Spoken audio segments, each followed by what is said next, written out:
chay-chay, di kayo nabubuntis eh. Ang chay-chay na yan, problema tayo. Chay!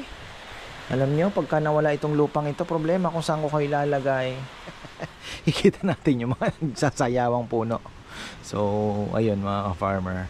Tapos, si mama pala naghihingi ng ano. Tapos, ayan mga farmer, bad news.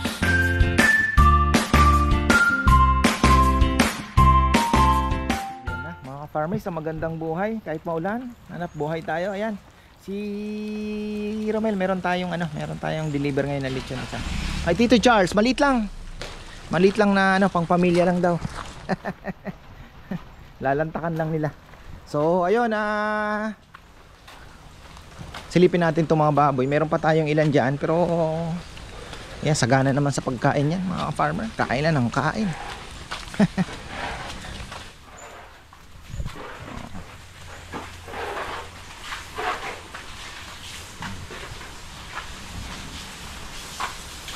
Busugin mo na ng busugin para ano.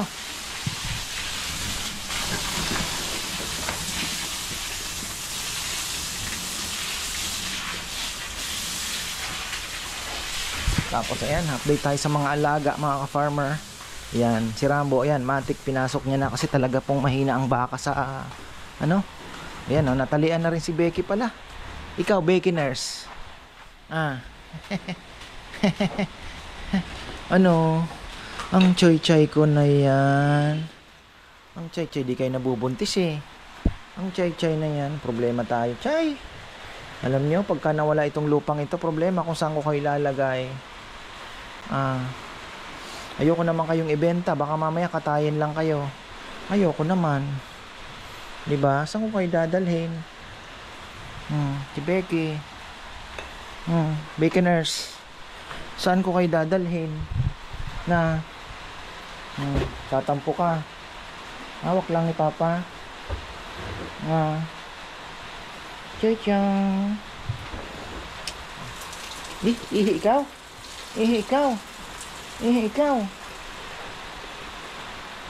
Natalian na. Buti natalian ito. Wala, mahirap talian tong choy-choy na to eh. Si Chay-Chay, hindi naman na ano ito. Hindi ito ay, andila. Hindi naman po maano yan. At mapalitan na rin pala ang tali nito Ayan po, kasi hindi natin alam kung hanggang kailan tayo dyan. Tingnan nyo, grabe na naman yung hindi ako pupunta sa likod mo at baka sipain mo ako. Tawag dito, ayan po, ayan problema sa lupang ito. Pag maulan, yan po ay putik. Pag tag-init, yan po ay bato. Napakainit. Tigas. Choy. Ayan, farmer, ang ating mga alaga. Tumigas na yung mga darak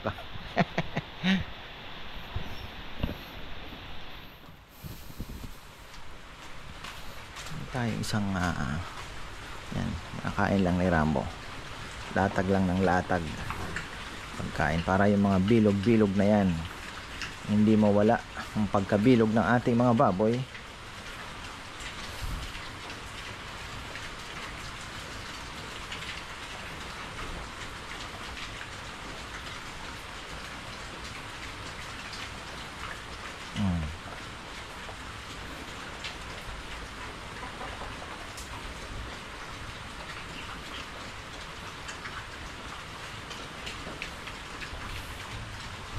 Buti na lang, andyan si ka-farmer Anthony.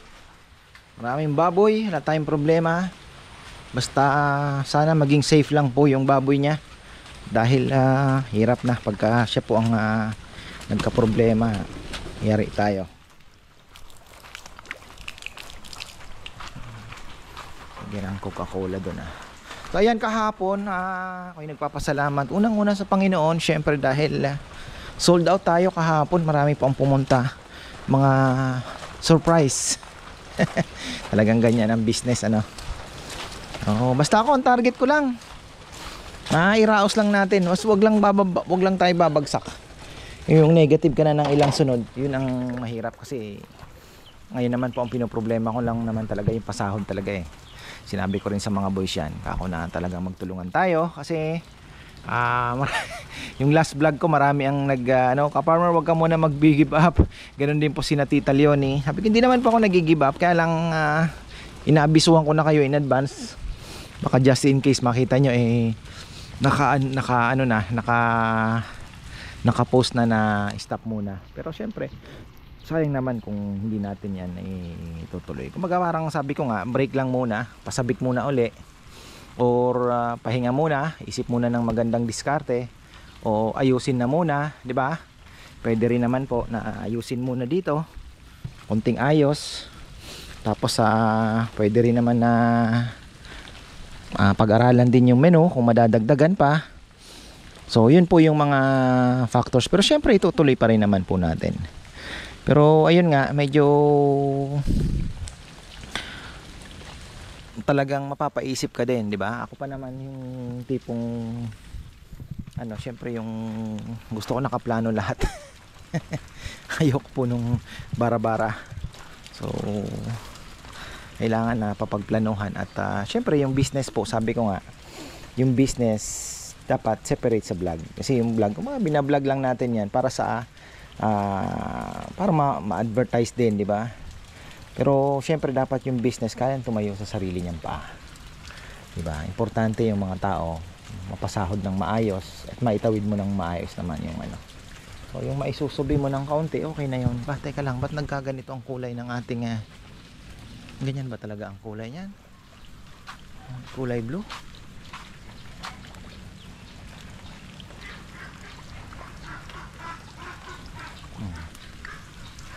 Tinta yata. So ito ngayon ang sitwasyon dito, mga ka-farmer.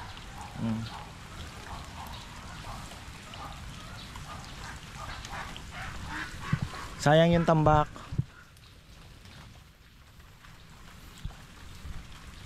Mukhang hindi titigil ang ulan. Hindi po titigil ang ulan. Tagal-tagal yan. Baka palakas pa po ang ulan dahil yung yung habagat po nasa may bandang Bicol pa eh. So Quezon, paakyat pa lang yung hinihilang habagat. Ako naman ay bababa. Silipin natin yung roof deck pala. Nagtanggal si Papayam silipin nga natin yung roof deck. At nagtanggal si Papayam, matagal din mga 2 hours din siya sa taas. May inayos daw. Di ko alam kung sabi ko baka yung drainage yata, parang napuno na yata ng mga dahon-dahon din. So nagtanggal siya.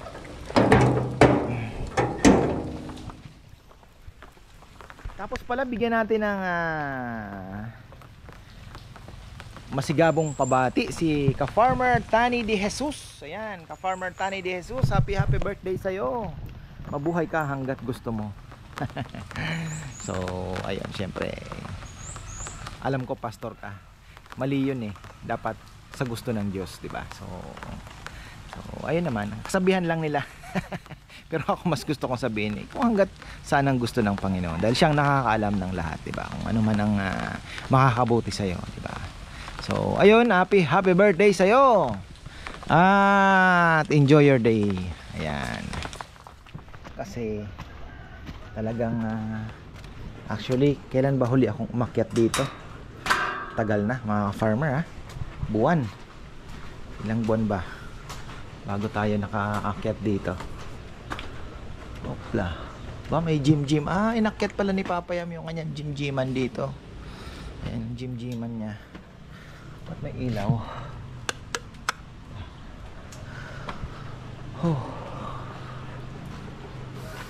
Ayun, ito yung nilinis niya. Natumba na nga ayun po ang kanyang nilinis. Dito kasi yung mga ito nagbakbakan yan, kailangan nating yan. Sabi ko wag na muna.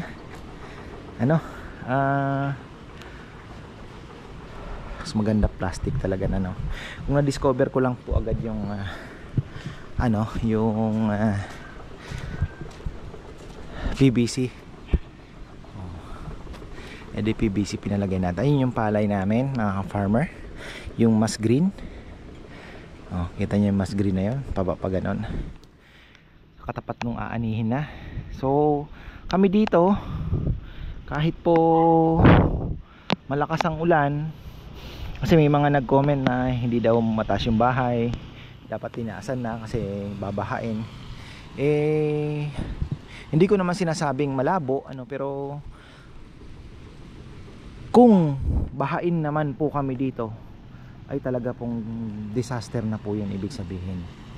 Kasi supposed to be, kung mababaha yan at abutin na po kami ng tubig dito, ay talaga pong ibig sabihin sa bayan po na yung baha, sobra na po yung baha. At yung San Fernando, Pampanga, ilubog na po, simbahan na lang, dulo na lang ng simbahan ang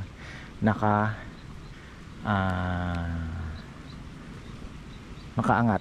Kasi marami ang nagsasabi at marami namin po nagpatotoo na yung level daw po ng lupa dito is yung dulo ng simbahan ng San Fernando, Pampanga. So ganun po kataas. So ayun, nung sobrang ulan, nasunod-sunod po na halos baha na po San Simon. Ilan ba yung mga dami na pong lugar na binaha, talagang sobra na po yung baha.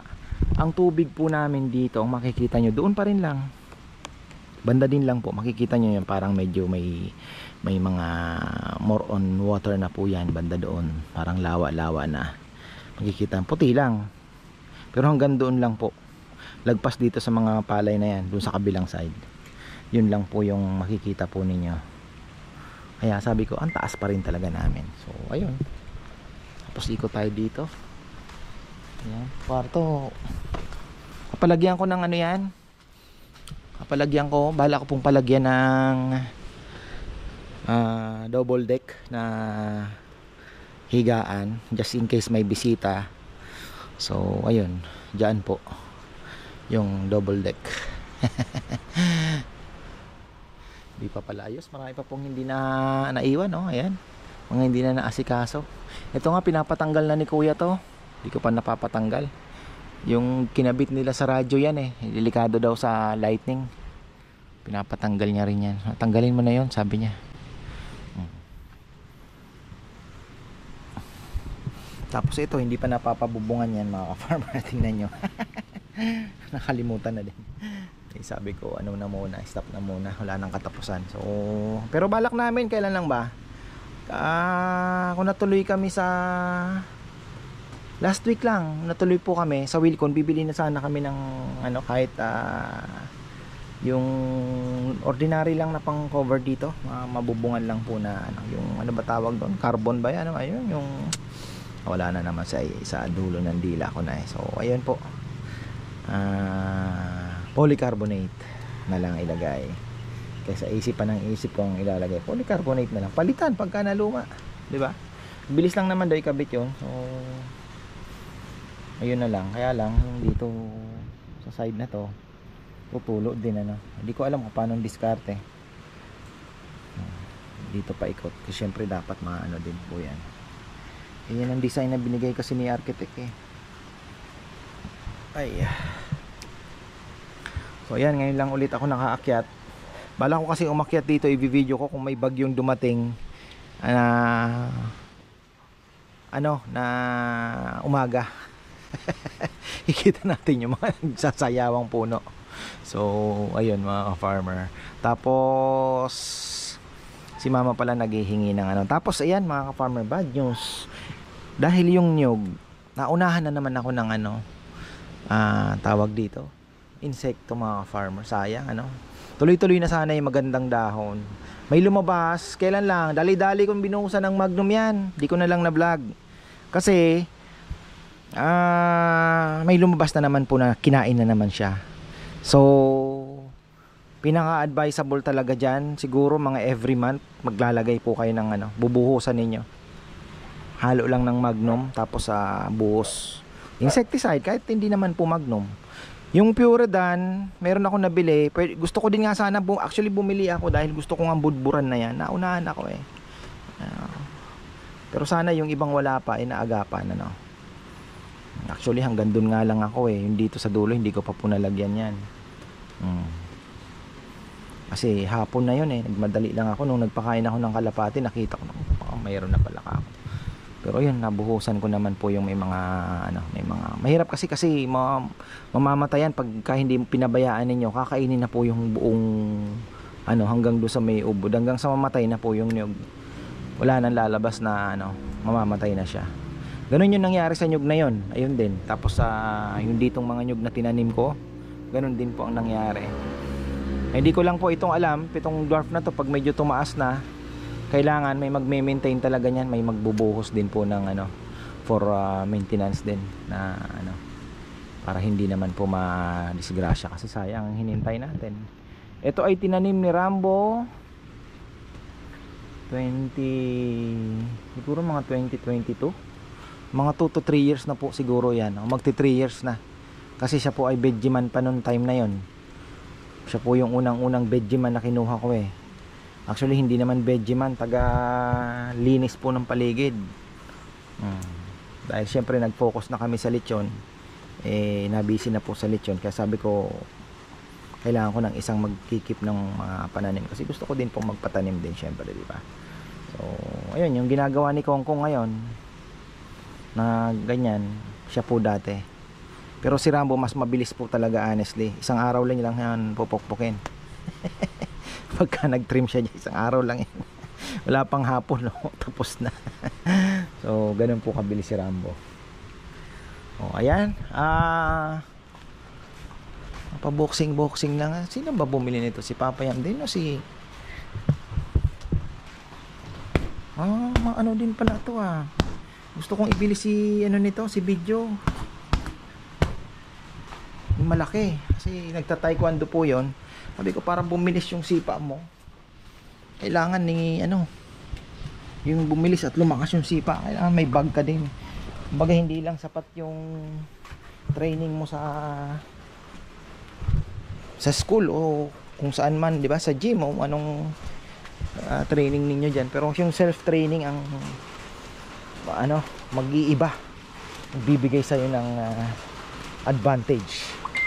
Yung self-training. Si Ponpon, pinakawalan niya kahapon, kagabi actually, pero namirwisyo na naman mga ka-farmer. Pinalkal na naman yung mga basura, kaya na bad trip na naman si Papa Yam.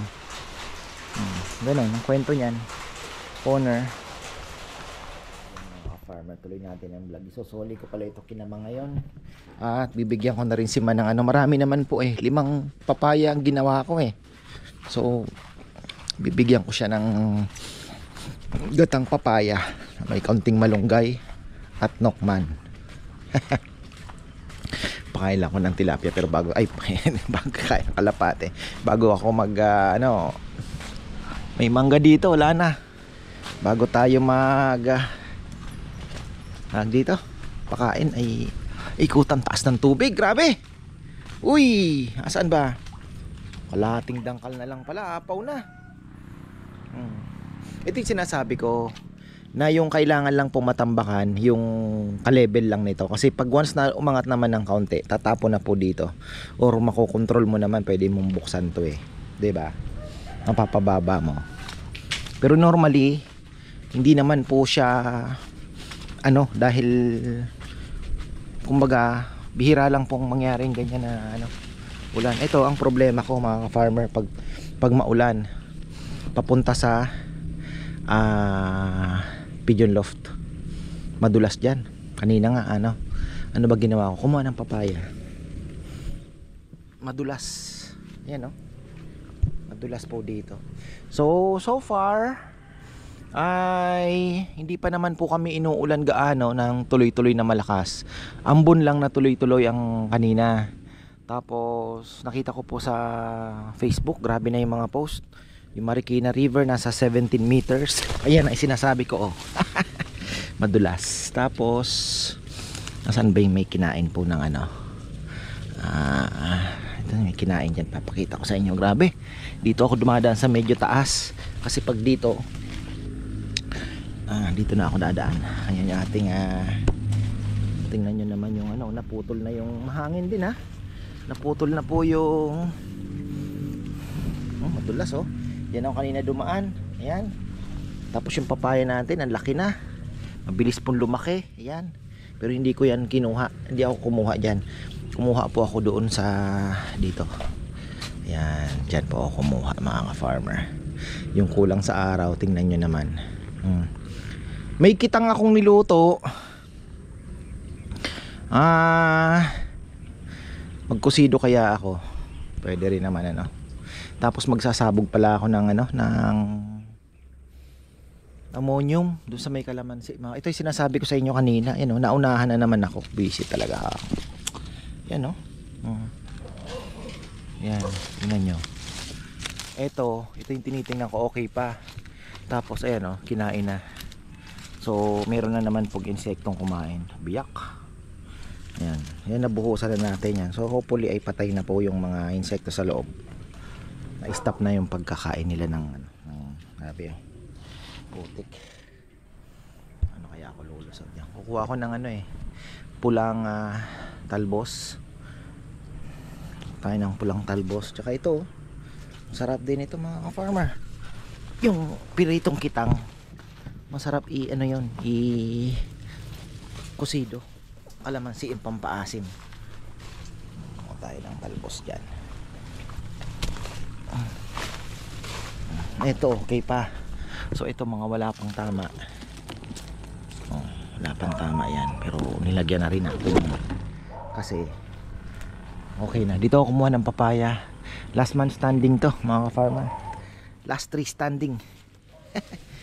Ngayon buti pa may ganito hindi madulas Oo nga Tapos sabi ni Nel, sayang daw yung sili, naglalaglagan na dun sa kabilang side yata. O kailangan ng pitasin, di ba?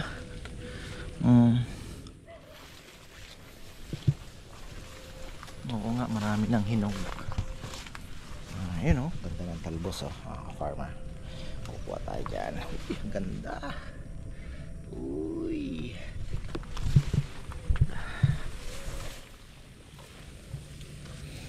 Wala pa namang gaano hinog. May sakit nadali din to. Okay. Marami na nga. Kalabasa din pala. Naghihingi din si Ma. Ano kaya dadalhin yan? Pitas din natin si Ma ng kalabasa. Ayan mayroon. Tatapos na to. Patapos na po itong kalabasang ito. Patapos na. Pag natapos na, ipapaano ko para malinis na. Then palilitawin natin yung mga papaya. Palinis natin yung mga makalabas lahat. Putol na. Then pwede tayong magtanim. Siguro itong kahabaan na to mga 5 o 4 lang na puno mga ka-farmer. Naparami yung puno natin kaya medyo talagang medyo sumukal.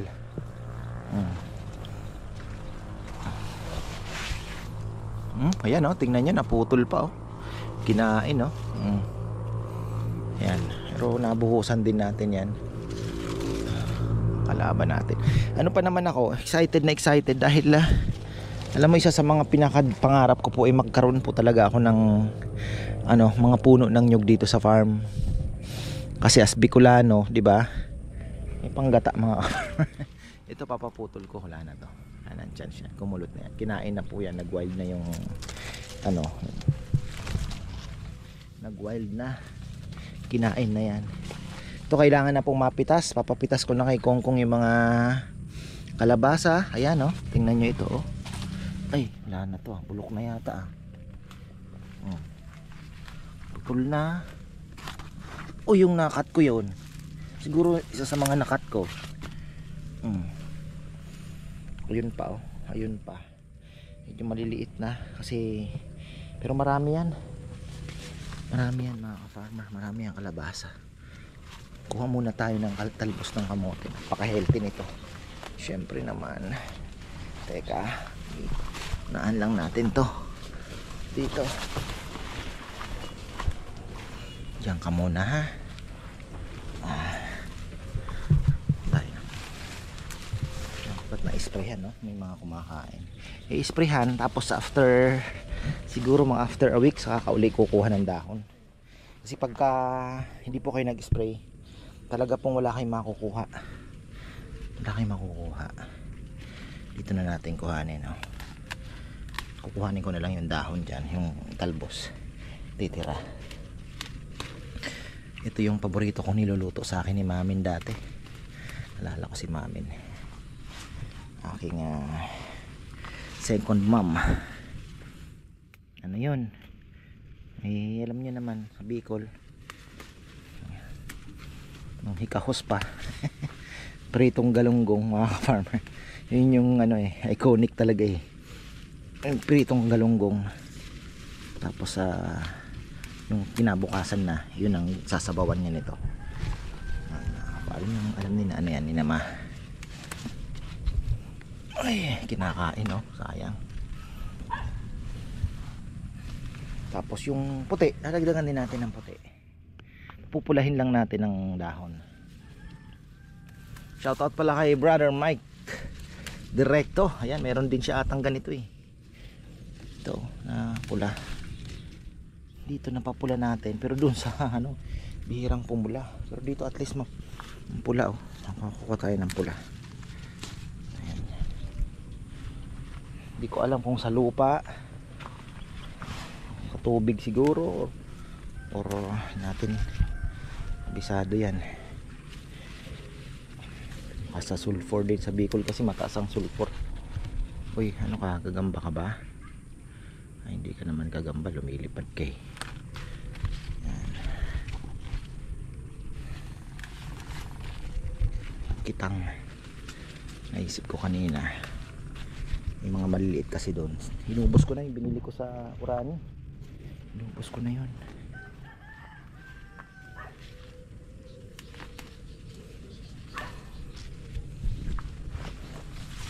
Madulas, madulas. Mag-aalasin ko na pala, sabi ko. Ano na ako, pasok na ako. Ay, sarap maghiga-higa ngayon mga farmer, mga kahit ang panahon. Ayan, ito ganda oh. Kunin natin yan kasi sayang eh. Ang ganda eh, ang ganda oh, solid oh. Tingnan mo naman oh. Oh, ang taba, diba? Ang taba eh.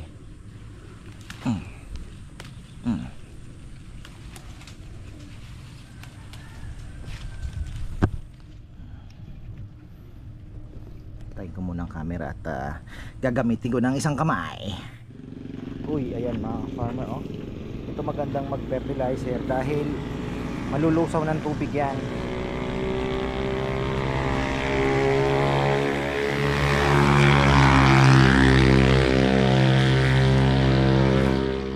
Malulusaw siya ng ulan, mapupunta na sa lupa. Diba? Kakalat mo lang. Ano, kasi yung ugat niyan mga farmer, nakakalat lang yan dyan. Etong maliit, konti lang. Medyo na yan. Ito medyo malaki, medyo lakihan natin. Tingnan nyo, gumanda na. Hindi ko pa nagagawa, sprayhan sila ng ano, ay namatay yun dito. Sprayhan ng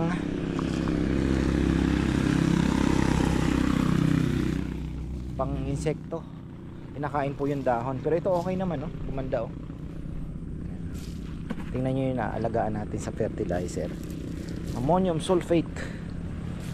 Iba ang bunga. Ang ganda, daming bunga.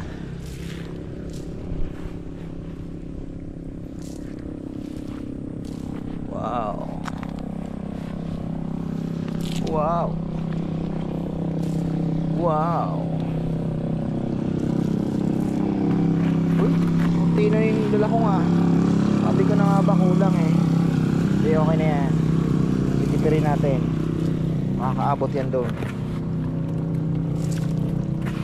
Yung malalaki lang naman kailangan ng ano. Pwede na yan. Tapos ito, konti lang muna sa'yo kasi konti ka, maliit ka lang. Uy!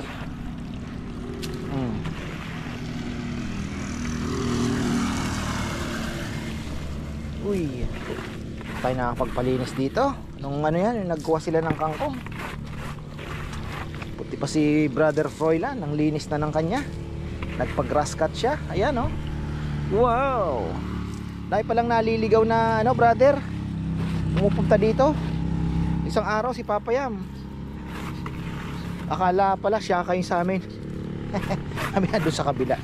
Mukhang kailangan mo magpagawa ng signboard. Ayan. Yung signboard na nakaharap sa kalsada, kabilaan. Para kitang kita ka agad. Op. Ito na to. Taktak natin dito. Kulang ng konti ano. Bagay, ulitin naman natin yan. Yan. At least ito, kailangan i-trim yan mga farmer, yung mga patay na ano. Tingnan nyo yung kabila nung na-trim na, hindi na siya nagtuloy. Parang ano ba, yung parang ano din itong mga to eh. Parang diabetes. Yung pag pinutol yung paa, diba, hindi na nag-ano. Parang ganun din yan. Hanggang sa mamatay na yan. Pag hindi niya pinutol. Tingnan nyo po yung naandon sa unahan, na-trim ko. Hindi ko na inaabot yung dulo eh. Ito kailangan nga din eh. Yan, yung mga wala ng dahon na yan. Trim natin yan pagka ano. Sayang yan. Ilang taon na din po yan. May 3 taon na ba? 4. Lagaan natin sa ganito. Nakikita nyo. Ito, kailangan sayang space. Kahit isa. Tingnan nyo to na-trim. Trinim ko po yung dito. Tingnan nyo, naglabas na po ng bagong dahon. Diba? Ayan. Dati, ayan yung mga pinutol ko. Ayan na siya. Kaya lang kailangan ma-sprayhan ng top kill, yung mabaho. Takot yung mga ano dyan, lumapit. Yung mga nagiging caterpillar. Yung syempre, butterfly. So ayan, okay na ako. At ako'y pupunta kay ma. Hatid ko muna yung linuto kung ano. Sayang ako, baka mapadis. Marami pa naman naluto. So ayan, ang ganda naman ang view. Tapos eto, gusto kong subukan yung acrylic na pintura. Nilalagay natin dito. Nadali ako ng rain or shine. Medyo nagtipid tayo. Pero tingnan nyo po itong guhit yung itim. Yan po yung acrylic. Davis ang may gawa. Tingnan nyo, hindi naman nagbakbak. So lahat ng guhit na itim, solid yan. Walang nabakbak po. Ayan kita nyo, buong buo pa yung mga itim na ano. Pero itong rain or shine, dali. So summertime, babakbakin natin. Yun na lang muna ang ilagay natin mga farmer. Tingnan nyo. Yan, yung gray. Basta yung itim lang ang ano dyan, Davis na acrylic. Rubberized acrylic outdoor paint. Tingnan nyo, hindi siya kahit ulanin, hindi nagbakbak mga farmer. So at least nasubukan na natin